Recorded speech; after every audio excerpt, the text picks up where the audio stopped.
Welcome to Thursday, everybody. Glad to have you here with us on our journey as we make our way through Job.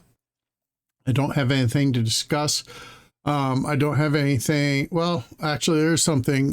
We have a whole bunch of flooding going on in Minnesota and Iowa. And it is taking out bridges, it's taking out dams, it's taking out just pretty much everything.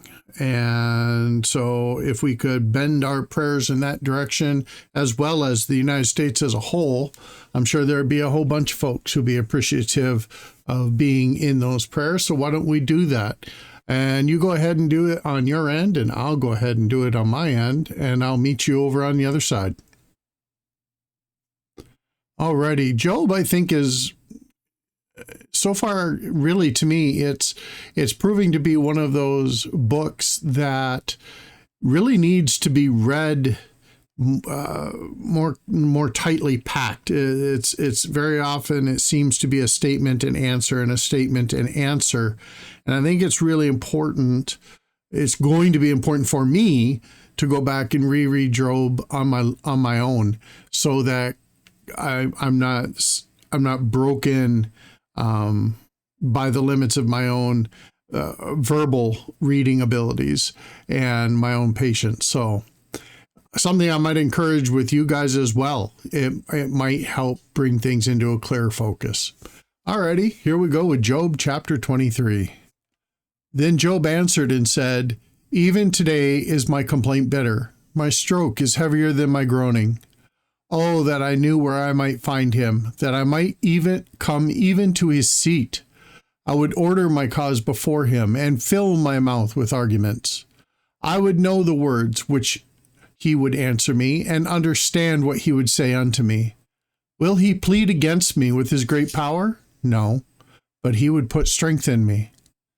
There the righteous might dispute with him. So should I be delivered forever from my judge. Behold, I go forward, but he is not there, and backward, but I cannot perceive him. On the left hand where he doth work, but I cannot behold him. He hideth himself on the right hand, that I cannot see him. But he knoweth the way I take. When he hath tried me, I shall come forth as gold. My foot hath held his steps. His way have I kept and not declined. Neither have I gone back from the commandment of his lips. I have esteemed the words of his mouth more than my necessary food. But he is in one mind, and who can turn him? And what his soul desireth, even that he doeth. For he performeth the thing that is appointed for me, and many such things are with him. Therefore am I troubled at his presence? When I consider, I am afraid of him. For God maketh my heart soft, and the Almighty troubleth me. Because I was not cut off before the darkness, neither hath he covered the darkness from my face." Chapter 24. Why, seeing times are not hidden from the Almighty, do they know him not? Why, seeing times are not hidden from the Almighty, do they that know him not see his days? Some remove the landmarks. They violently take away flocks and feed thereof. They drive away the ass of the fatherless. They take the widow's ox for a pledge. They turn the needy out of the way. The poor of the earth hide themselves together. Behold, as wild asses in the desert, they go forth to their work, rising betimes for prey. The wilderness yieldeth food for them and for their children. They reap every one his corn in the field, and they gather the vintage of the wicked. They cause the naked to lodge without clothing, that they have no covering in the cold. They are wet with the showers of the mountains, and embrace the rock for want of a shelter. They pluck the fatherless from the breast, and take a pledge of the poor. They cause him to go naked without clothing, and they take away the sheaf from the hungry, which maketh oil within their walls, and tread their winepress, and suffer thirst. Men groan from out of the city, and the soul of the wounded crieth out, yet God layeth not folly to them. There are those that rebel against light. They know not the ways thereof, nor abide in the paths thereof.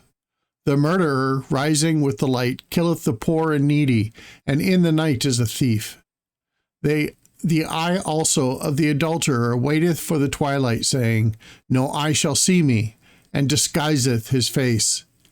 In the dark they dig through houses, which they had marked for themselves in the daytime. They know not the light. For the morning is to them even as the shadow of death. For if one know them, they are in the terrors of the shadow of death. He is swift as the waters. Their portion is cursed in the earth. He beholdeth not the way of the vineyards. Drought and heat consume the snow waters. So doth the grave those which have sinned. The womb shall not forget him. The worm shall feed sweetly on him. He shall be no more remembered, and wickedness shall be broken as a tree. He evil entreateth the barren that beareth not, and doth not good to the widow. He draweth also the mighty with his power. He riseth up, and no man is sure of life. Though it be given him to be in safety, whereon he resteth, yet his eyes are upon their ways. They are exalted for a little while, but are gone and brought low. They are taken out of the way as all other, and cut off as the tops of the ears of corn. And if it be not so now, who will make me a liar, and make my speech nothing worth?